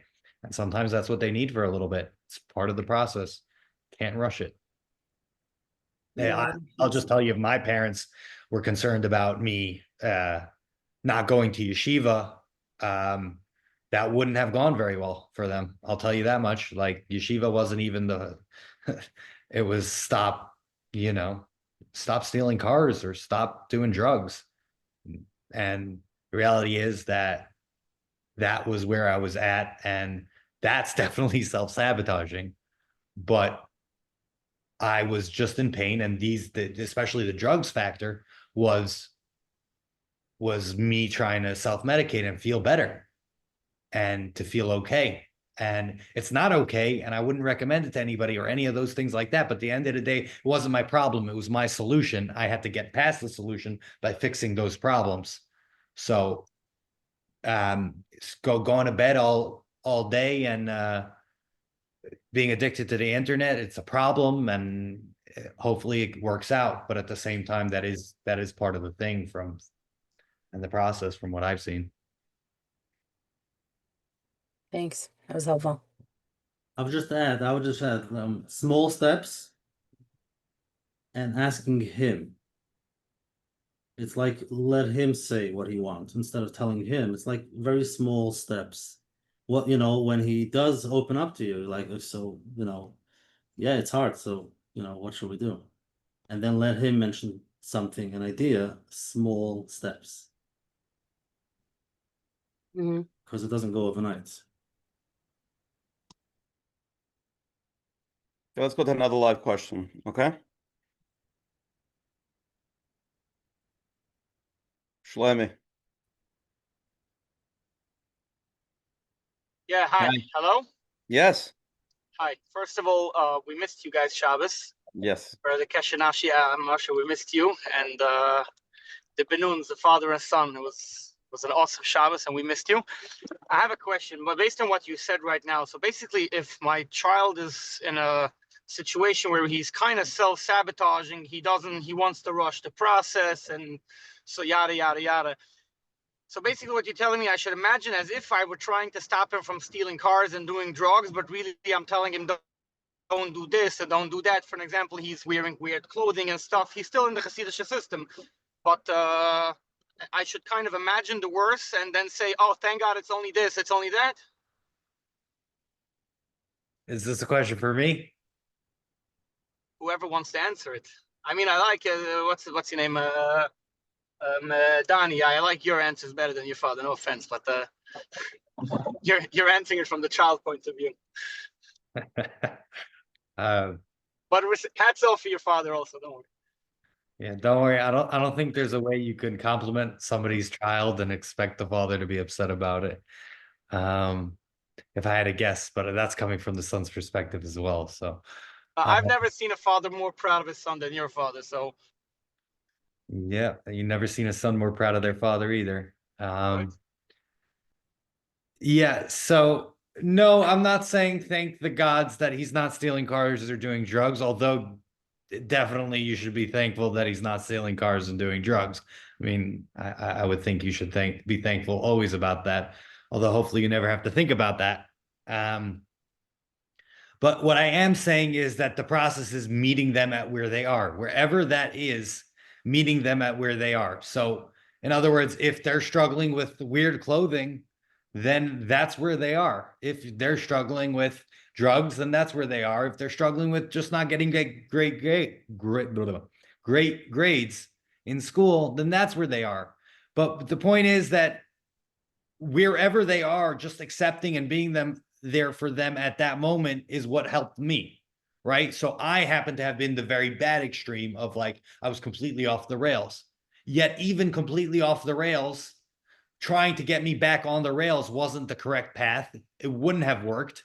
And the reality was that meeting me at my level and being there for me and loving me throughout that is what helped me get back on a normal level. So for your kid, thank God it's the weird clothing. And I don't know how weird it is that it's thank God, but wherever that is, just accepting and say, hey, you look nice. maybe you don't want to like give him more ideas, but at the same time saying, hey, wow, you look nice. He put an effort in those clothing. That's where his struggle is right now. That's obviously something that's making him feel better or good right now. So meet him at his level and compliment him on how he looks that day. Maybe you don't have to compliment the clothing because the clothing is something you don't appreciate, but say, hey, you look really good today. Your hair looks nice. All of a sudden, it's obviously something that means so much to him. It's something that he's making an effort to do that. So meet him at his level and say, hey, I appreciate this about you. What was the other thing you said that he's struggling with? You said clothing and what? He's just dressing weird sometimes. That's the only thing going on? Not to minimize, but The other things are things that I can, you know what? I know it's a passing phase, but I'm afraid with sometimes with clothing, I'm afraid that, you know what? He might say, oh, okay, this didn't work. This didn't make me feel good. You know what? Let me try this. Let me try that. And then once he already feels like an outcast, I'm an outcast anyways. I might as well just go with this, with that. I'm afraid of his own self-sabotage of knocking himself down. Yeah, I'll compliment him on the clothing. Oh, you're wearing a weird sunglasses or whatever it is. And I'll say, oh, you look good. By the way, this looks very good on you. Good for you. But then he'll not feel good about himself because at the end of the day, he knows that what he's doing is he's an outcast and he's not doing what everybody else is doing in his yeshiva. And although he's in a very open-minded, very kind of the yeshiva is not a strict yeshiva. The only rules they have is be a normal human being. I mean, there's nothing crazy over that. But he'll feel for himself that, you know what? Okay, this didn't get me the attention that I wanted because I'm not giving him the attention because I'm not going to. Because you said you said it yourself right now. I shouldn't. I'm not complimenting him on the weird sunglasses that he's wearing, and because I don't appreciate it. But I'll tell him your hair looks good. So he'll say, okay, I didn't get my father's attention. That's meeting him at his level. And that it sounds like you're doing great at the same time. But something that you said that I would pick on more than the sunglasses is like you said, he's not getting the attention that he needs. So it sounds like it's not really the sunglasses or anything like that. It sounds like he needs attention. So maybe give him the attention, pull him out of school one day and be like, hey, you and your weird sunglasses that look really good on you today, let's go get a burger. That's just thoughts from what you said. Like, I don't care about the sunglasses, but you said, what's he trying to get out of it? So kind of get to the root of the problem. But again, I'm not a professional, just my thoughts. Shlomi, why is he doing it? Yeah. What about this is so attractive? Like, there's no Yetzer Hara to wear weird clothing. It's obviously a statement. It's obviously something else is going on. And again, the basic question is, what about this is working for him? And or he's not doing it because it's not working. He's doing it for a reason. We cannot not communicate. He's communicating something to everybody around him. To be quite honest, you're asking why a 15-year-old from divorced parents is doing things? It's very clear. Yeah. It's a 15-year-old who comes from a broken home, from divorced parents, and he's doing stuff. That's your answer. He wants the island to see him. So he wants to be seen. That's it. So in other words, I should compliment him or I shouldn't compliment him on the weird sunglasses. You could definitely compliment him in a way that won't reinforce it in a negative tint, as you could say, like, this is not me, but you look darn good. You're pulling it off. I can't. It's not necessarily what I would choose for you, but you sure do look good. And again, as far as, and again, what we were saying before was, and what Coach Menachem said, he was mechaven to Dr. Ozzy Osbourne, is that suicide is a solution, self-harm is a solution, alcohol and drugs are all solutions. They're not good solutions. They're not solutions we can live with, but they are solutions to a bigger problem. And when people turn to things that are not in their wheelhouse, not what they should be doing, it's because they're trying to prevent a bigger problem. If somebody is self-harming or suicidal, it's because life is unbearable. So the alternative is so much better, and that's very sad. When it comes to alcohol and drugs, consciousness and sobriety is so painful that they prefer not to be. And if we just knock it and don't address it, we're sort of devaluing their pain or their struggle, and therefore we're devaluing a solution. We really need to come up with a better solution. It sounds like he is looking for attention. He wants to be known as the kid for the weird clothing, not the kid from divorced parents or some other reason. And that would be a good opening for conversation. But again, if the kid needs attention, give it to him. And if you give it to him before I ask for it, that's so much more valuable. 100%. Speaking of suicide, who said that suicide isn't a solution? It is a solution, but not a good one, not one we Who can says? live with. That's definitely enough of this We show. need a new program for that. Yeah, but again, that is the title of the thesis, the suicide solution. I see. But this is but Shlomi, to take it general, I think many parents feel the same way, and that's why they have a hard time connecting, giving the space to their kids, because they don't want to reinforce, because they're not going to get what they need, and that the parents, they don't want their kids to go down that road. So they're trying, just to be aware that you don't want, you're holding back, your child is pulling, and you're like pulling the other way. And Like for what some Doni reason- said. What Doni said, to go down to his level and give him what he needs. Right, but we're scared about who knows what's next, and who knows. Who knows is Yeah. we'll leave it for Hashem. That's it. But what Doni said, see, I said before, I like Doni's answer. What he says, go down to Yeah, his level. Me and Coach Menachem are in the same boat now. I'm Beautiful. satisfied. Okay, Baruch Hashem. Thank you so much. Okay, Donnie, somebody sent in a question before. I lost the question, but basically the question was they were struggling. They're having the thing. They're really trying now to like pull their life together. They had their tekufa that they're, with Yiddishkeit and the schools. And they really want to move forward. They want to like go back into yeshiva, go back into like functioning. And so what's your take on that? What advice could you give? Let's get into that.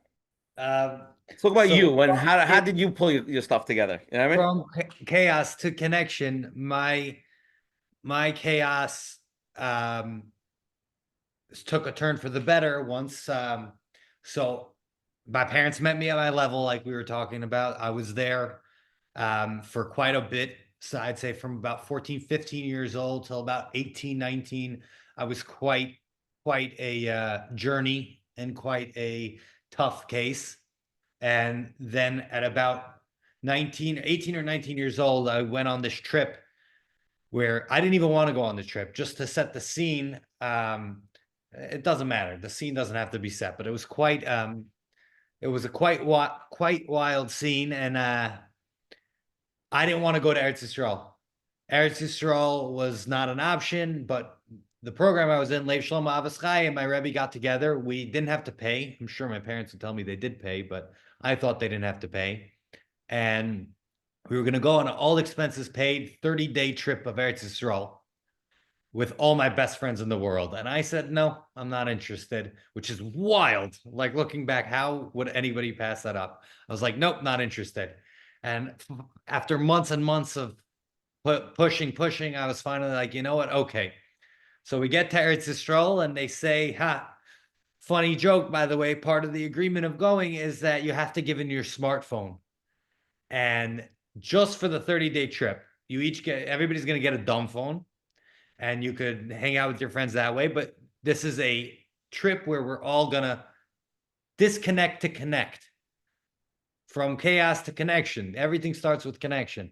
And they took away these smartphones. And for once, all of us, actually, we were friends, but like we hung out and watched movies. We hung out and did drugs. We hung out and did everything but actually hang out. And now all of a sudden we're forced to hang out and we're going on these trips, whitewater rafting in the Kinneret, everything. It was amazing. And then another funny story that they flipped on us was we didn't have return tickets. We were all going to pick a yeshiva of our choice, which, funny story, also wasn't really our choice because I wanted to go to the yeshiva that let you do whatever you want. And they felt like I should go to yeshiva that didn't let you do whatever you want. There was a curfew. There was drug testing. This sounds like a miserable time, to be honest with you. God forbid, 12:30 and drug testing. Who could ever survive in those being the rules? Anyhow, I went to an interview for both of these places. The place that, it's funny, a big point in that, when I called my dad to ask him what he thought, I don't remember, but I'm pretty sure he didn't really give me a strong opinion, but I forced him. I was like, just give me, honestly, which one do you think would be better? And he's like, and he never gave me opinions on anything. He was always like, do what you feel is best. I'm here for you. I support it.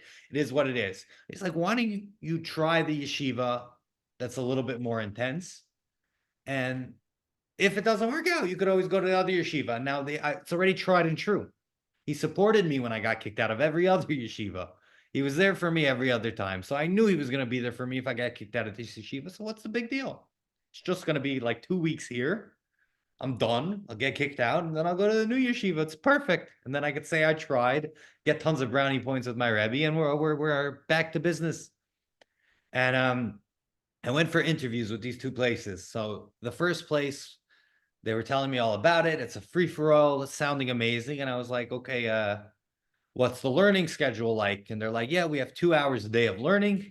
We do like Navi and some Tanakh and whatever. And I was like, what about Gemara?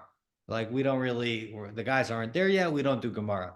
Like, what kind of yeshiva is this? What does that mean you don't do Gemara?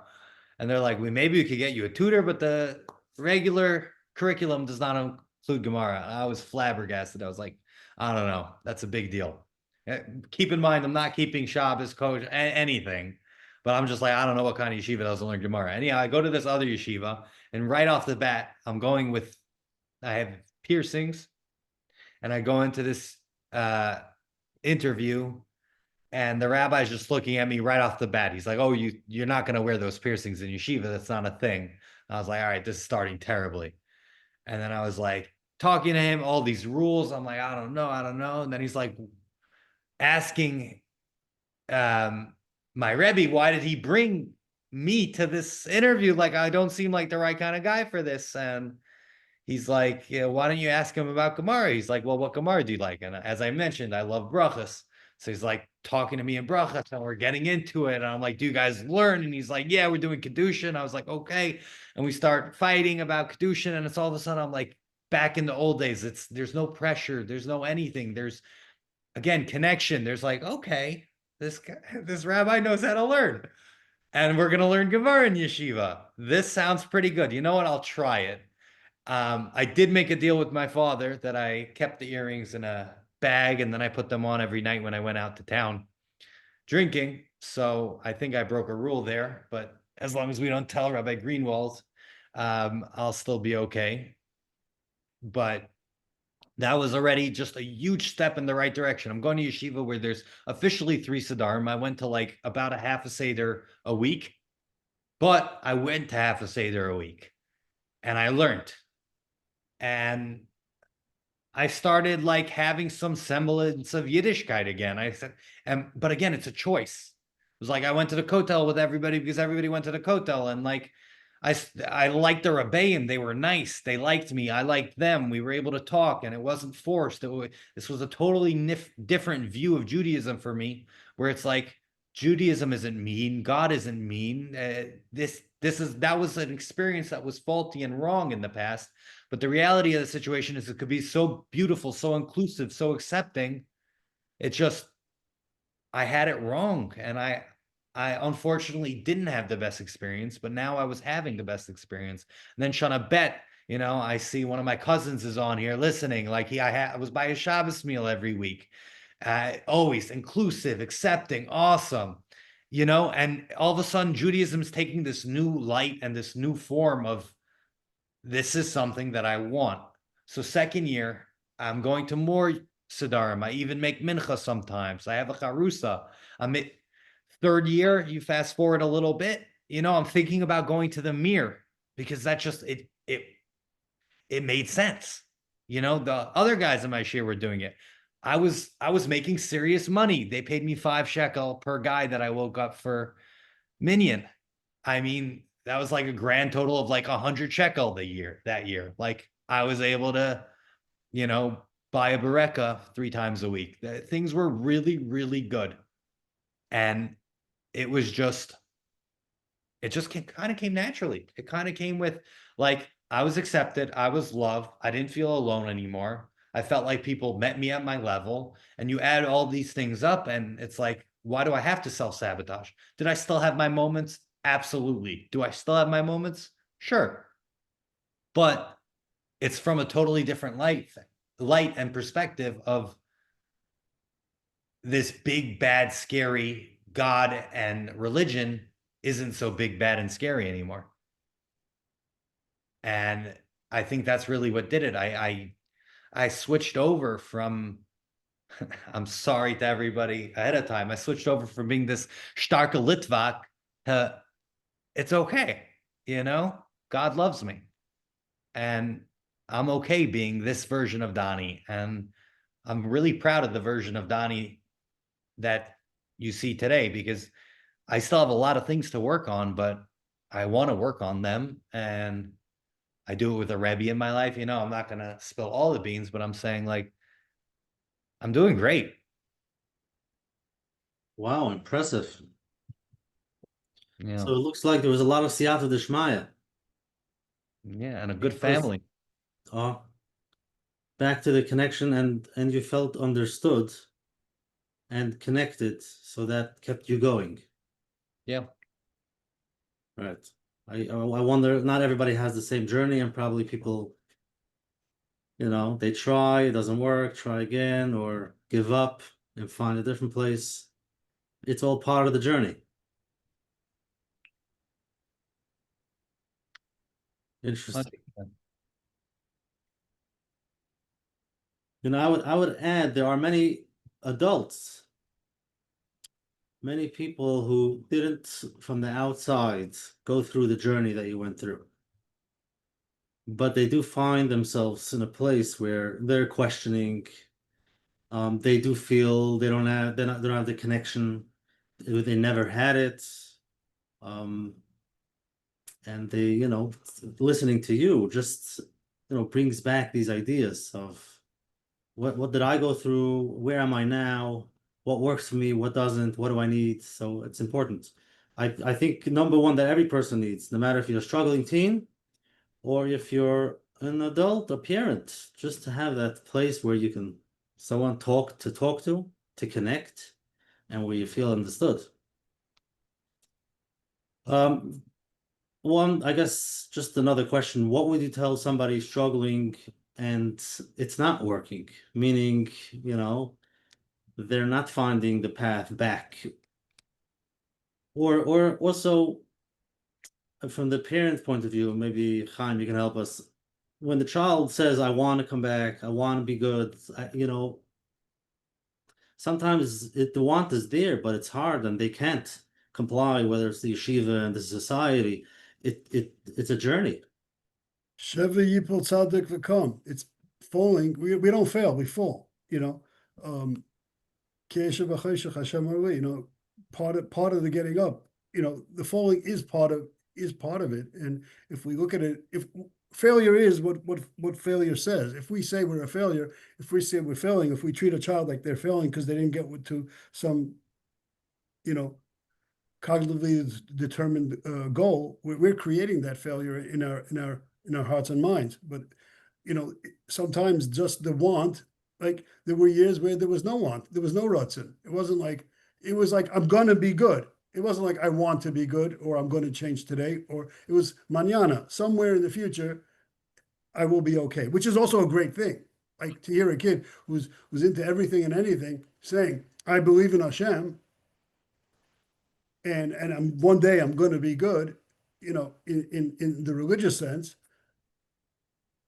So we would say, no, you're good now. If you want to get better, if you want to change. But that's what gives them the courage to go further. Sometimes, like the parents are also on this lockstep with the child, and in a way that's sometimes very productive, and in a way that's not. And if they somehow feel that every time the child falls, that's a failure, and they're down too. So being down plus being down, the child doesn't need more disappointment. That just pushes them down further, and then they're out for the count. But if if the parent is encouraging, then, and also imagine that you try, you really mean it, but for whatever reason, it's a biological addiction that you cannot stop, drinking or some other substance because it's wired now, and you're going to need a detox, and you fail. So everybody says, I spent so much money, I tried, and your body language or your words are discouraging. Then where will they get the courage to try again?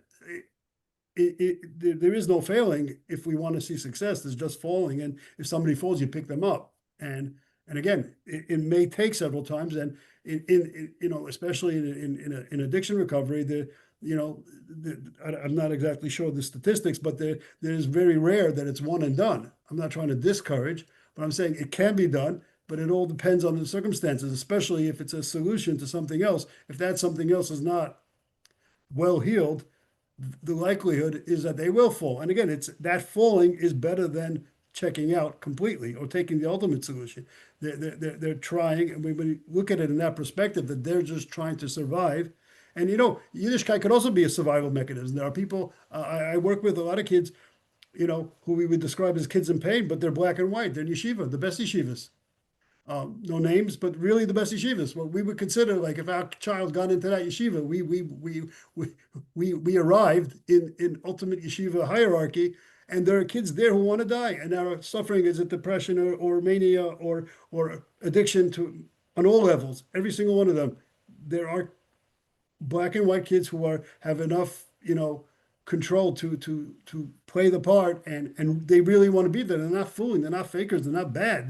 They're struggling, but they're keeping it together externally as well, and fighting through it in the yeshiva space because they're just trying to survive. And if we treat these solutions as solutions and try to offer better ones, if you're disappointed, then there's no way they're going to accept that was a fall. They'll say that's a failure, and I'm a failure, and that really, if there's no hope, then the worst happens. So they have to feel accepted no matter where they are, no matter what's going on. Feel that you're there for them, understood, right? And it's Because okay. we cannot change the other person. The only thing we can do is change ourselves.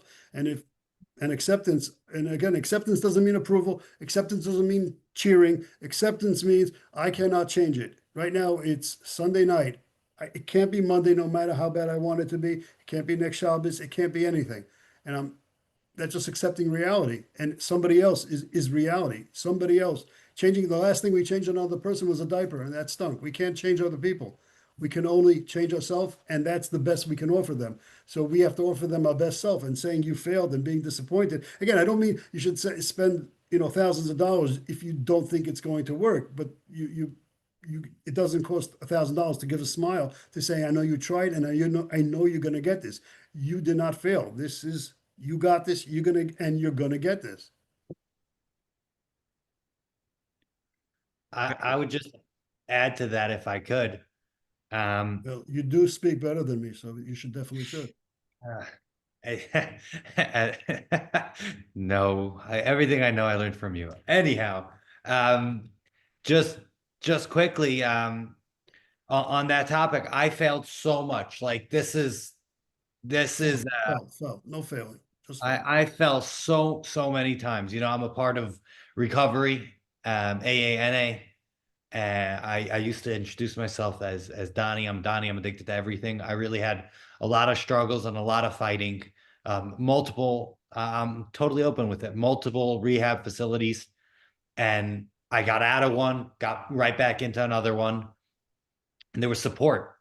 I got out. I spent tens of thousands of dollars, my money, everybody else's money, and right away I got right back in because I was just I was lost. And I was hurting and I made a mistake.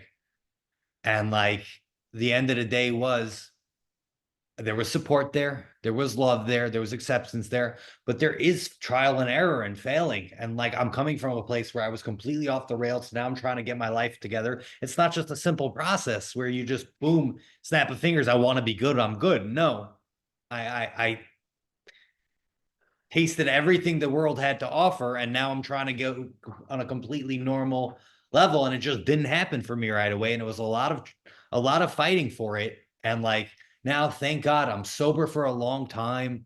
I have a locked phone. I go to meetings. I'm a part of recovery, and like that's just the process for me. Where it's like, yeah, but this didn't happen in one day. A lot of tears were shed, a lot of pain was caused, and a lot of suffering.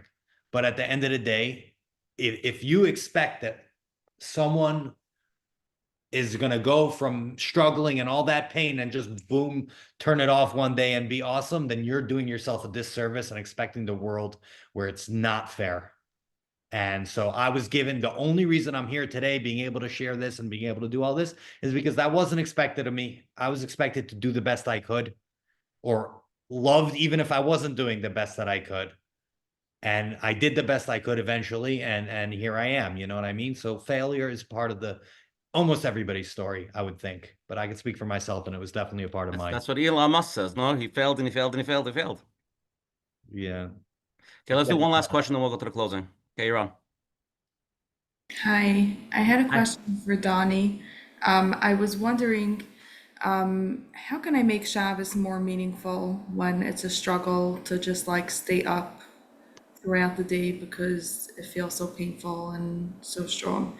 I don't know if you resonate with my question. I know that, you struggled with it, but I don't know exactly in which way.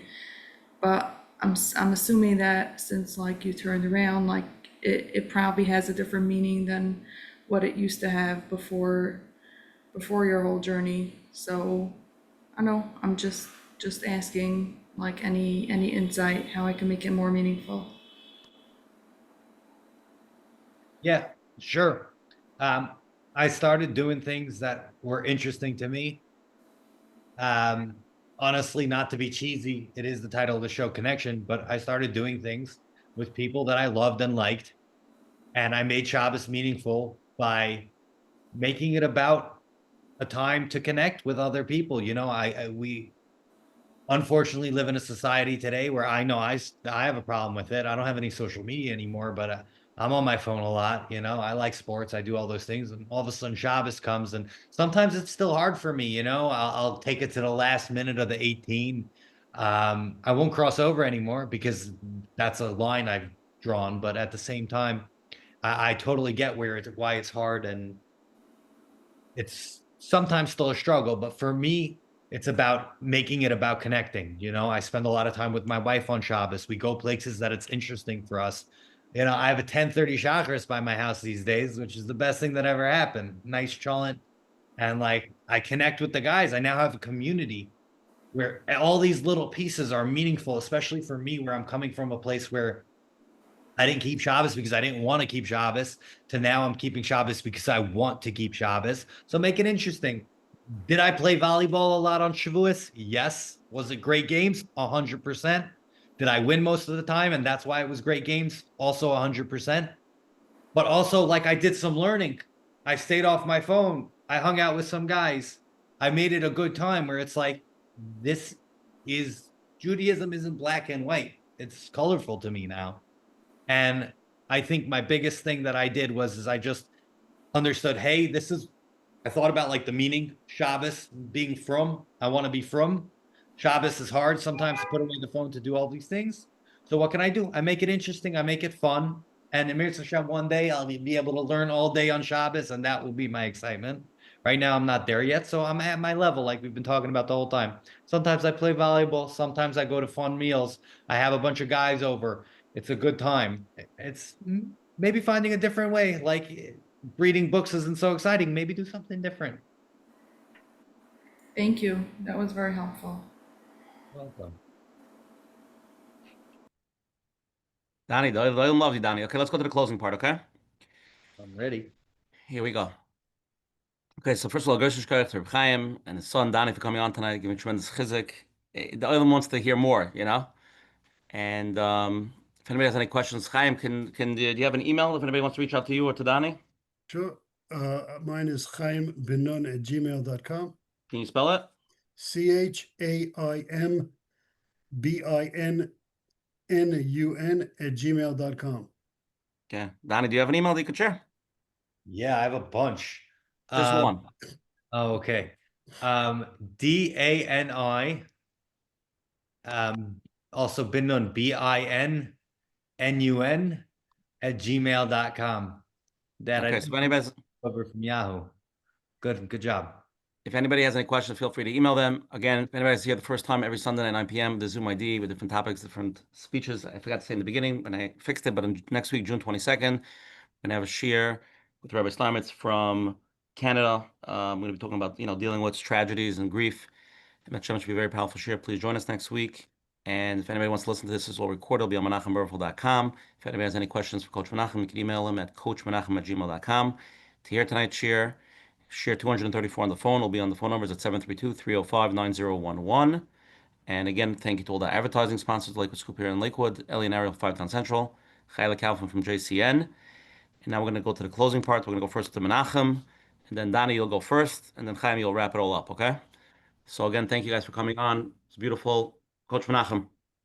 Yeah, thank you, Chaim, Doni. Thank you very much. I think this is a conversation that's really needed, and not too often does it happen that, you know, parents with the kids can come back from on the other side and discuss how when there are many people struggling out there with their kids. There are those, like, call them beginners. They're lost.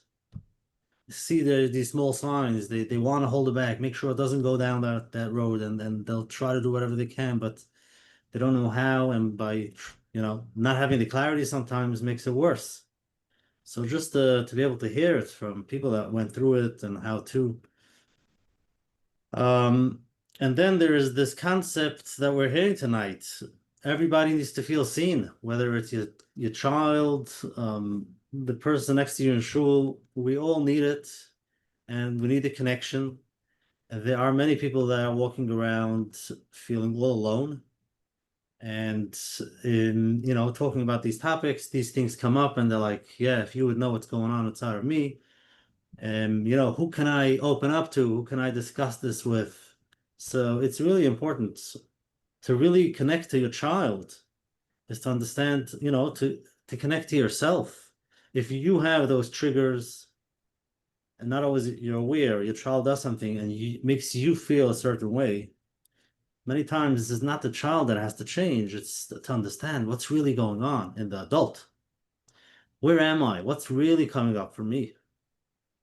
So, you know, if your child wants to go to therapy, beautiful. If they don't, find a therapist, talk to them, find a place where you can just to make sense of what's going on. It's a challenge, not easy. Stuff come up.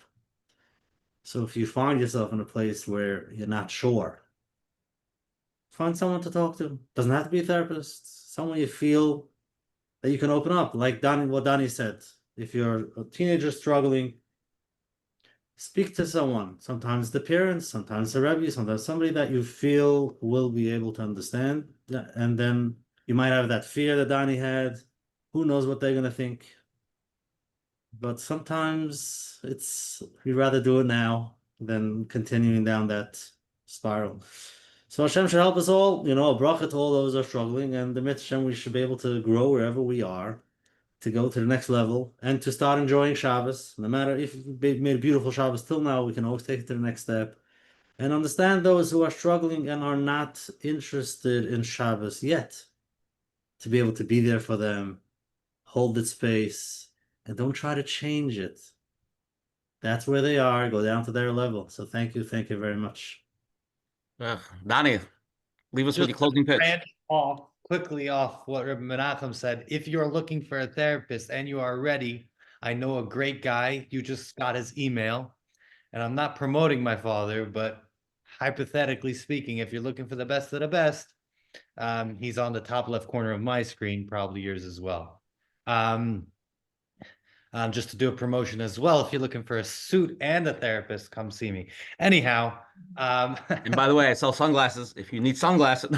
And therapy and a suit, then you get the full picture. Anyhow, yeah, I just want to say this was beautiful for me. To be able to do it with my father, who was there the whole way through my life, obviously, but this experience and really being my best friend as long as my parent in this whole journey. I really couldn't think of a better human being than my father. Also, shout out to Coach Menachem and Ushi. They're both awesome individuals, and it's been a lot of fun. But it was special. Like, for me, honestly, when he asked me to do it, I like speaking. That's one thing, but also to be able to give back and share and maybe help somebody that they're able to resonate and say, hey, I totally relate to that feeling or this feeling. And hey, I don't feel like I'm going to share what's going on in my head right now. And maybe they decide, hey, I heard this, and I'm going to share one thing with someone, and it changes the outcome of so much just by that little thought. And to me, then it's all worth it. You know, I think there's a lot of times where people are quiet when they should speak up. A lot of times people speak up when they should be quiet. But for the people who are quiet, who really need help, it's okay. I needed help and I got it. And it took me much too long. And I wish I would have said something earlier. So if you're thinking that you need help, hey, my email's right there. I'm happy to talk. My father's happy to talk, but there's a lot of help and understanding and loving people out there who want to help you and be there for you. So let them be there. Nobody can help you if you're quiet. Thank you for letting me share, guys. Thank you, Donnie. Amazing. Chaim, wrap it up. Cool. Thank you so much. This was a eye-opening experience and tearful one, but the Hazayim Bedima Barina Ksairu, couldn't be more proud of my son. And there was pride there the whole way, and now, you know, it's without distraction.